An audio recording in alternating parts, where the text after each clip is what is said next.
వివేకానంద రెడ్డి గారి హత్య కేసులో హత్య జరిగిందని తెలియగానే అది పోలీసులు చూస్తారు దాంట్లో ఎవరిది నేరస్తులు అని కనుక చంద్రబాబు గారు అని ఉంటే ఇవాళ జగన్ అనే మాటకి అవకాశం ఉండేది కాదు.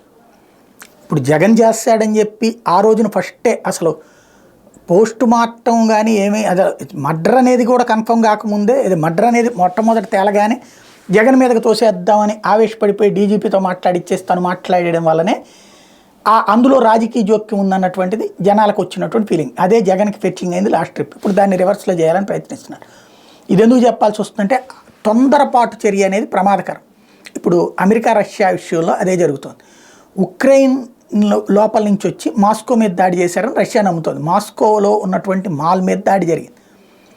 అది దర్యాప్తు ప్రారంభించక ముందే మేము ముందే తెలుసు, దాంట్లో మేము ముందే రష్యాని అలర్ట్ చేసామంటూ అర్జెంటుగా మాట్లాడేసింది అమెరికా. దాంతో అమెరికాకు రష్యాకు అనుమానం వచ్చింది.